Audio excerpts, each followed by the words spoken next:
Informação importante, tá? Informação importante. Tem muita gente falando disso aqui no chat, inclusive. O Vina foi oferecido, né? Eu já trouxe essa informação no começo da semana.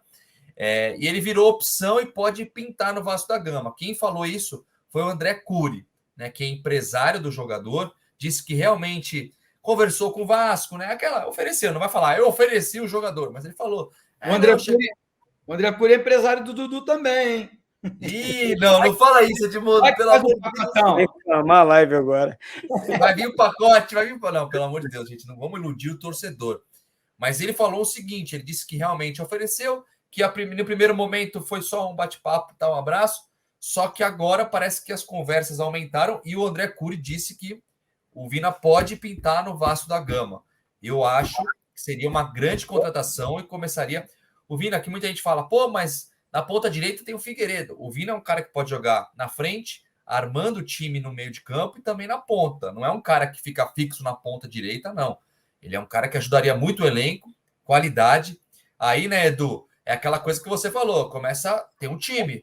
Pedro Raul, Figueiredo, aí chega um zagueiro bom, aí Dudu do Atlético Goianiense, por exemplo. O próprio Júnior Urso, tá, gente? Eu acho ele um bom jogador. Não é um jogador espetacular, mas começa a ter um time, né, Edu? É verdade, você está falando. Muita gente esquece da base. Vamos lá. Você citou do Júnior Urso, né, que está contratado. Tem um jogador na base do Vasco chamado Rodrigo, um volante. Ele é muito diferente, ele é muito parecido com o Júnior Urso. É um jogador de pegada, sabe sair jogando e tem um chute muito forte fora da área, diferente do Andrei Santos. Então, quando você traz um jogador como o Júnior Urso e sobe com... Eu estou dando um exemplo aqui, tá, gente? Pelo amor de Deus, eu adoro os meninos da base. Eu não gosto de mencionar nomes, né, nem na coletiva, porque você acaba sendo injusto com outros meninos. Eu estou mencionando aqui, já que você falou do Júnior Urso. Então, você sobe com o Rodrigo, você tem o Júnior Urso, vai brigar por posição. E se perder, vai ser difícil para voltar, porque esses meninos, o Edmundo foi um menino jogando com a camisa do Vasco. Então, eles representam muito o Vasco, eles são acostumados a vestir a camisa do Vasco. Edmundo vai falar melhor do que eu. Mas isso, Edmundo, eu não sei, eu queria que você comentasse sobre isso. Isso é algo a mais, né? O cara vem de fora, mas o cara não sabe o que é jogar no Vasco. Às vezes o menino sai do sub-20, mas já está acostumado a vestir a camisa do Vasco.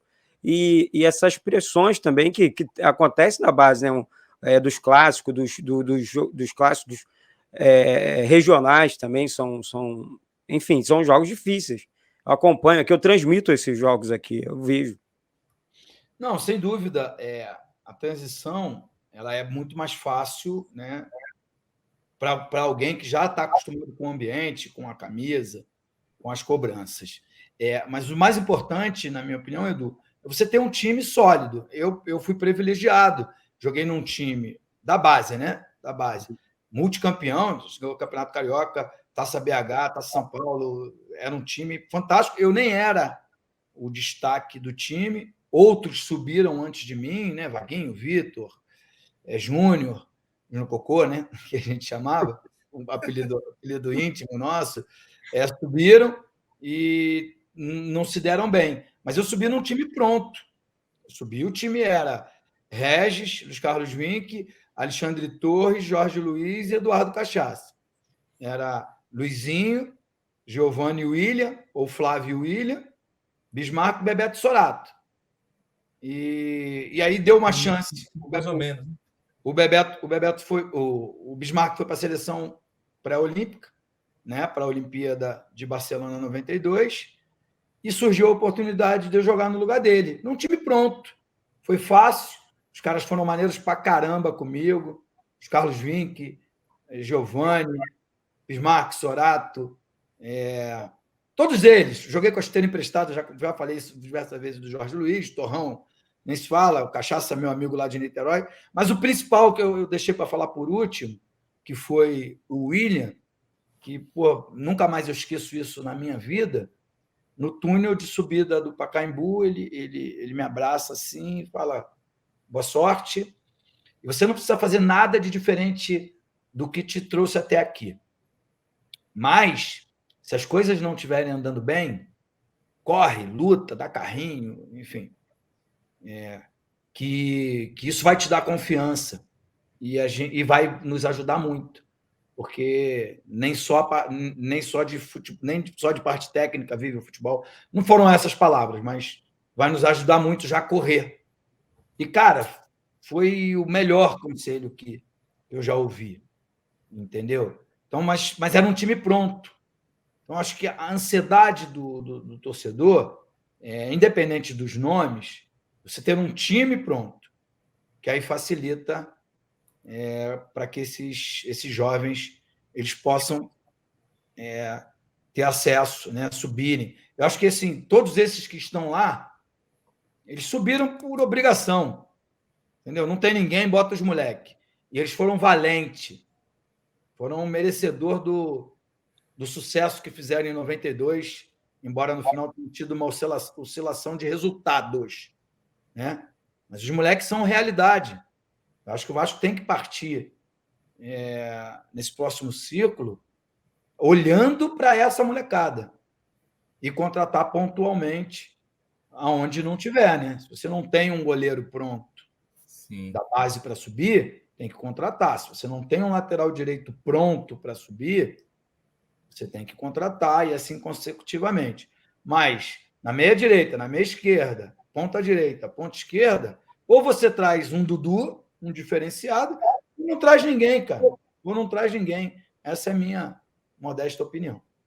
Mas e sobre o Vina? Você curte o nome dele Eu agora? gosto muito do Vina. O Vina jogou no Fluminense e o Mário fala algumas coisas do comportamento dele. Eu não conheço, eu também não era exemplo assim fantástico de comportamento, embora eu treinasse pra caramba, sempre me dediquei bastante, mas dizem que ele tem um comportamento difícil. Mas ele tem talento, ele tem muito talento. E ele joga ali numa meia esquerda, né, no antigo ponta de lança, uma posição que o Vasco não tem, né? Embora tenha o Nenê, né? Mas eu gosto, eu acho que seria uma boa contratação, traria um peso para o Vasco. Se ele repetir as atuações que ele teve com a camisa do Ceará, seria fantástico. E ele é um jogador, de repente, faz um projeto desse com a 777 e fala, ó, Vina, é o seguinte, você vai vir para cá, que ele foi oferecido, né? Quem é oferecido é porque o jogador tem a vontade de ir para a equipe, pelo menos. Porque o Vina já foi especulado em vários times, né? Chega para ele e fala, ó, vai ser assim e tal, vamos se dedicar? Se ele topar, acho que tem que chegar, tem que trazer. Você falou meia esquerda, joga meia esquerda, ponta direita, dá para improvisar no ataque, ele é um cara bem completo, acho que ajudaria bastante o elenco do Vasco.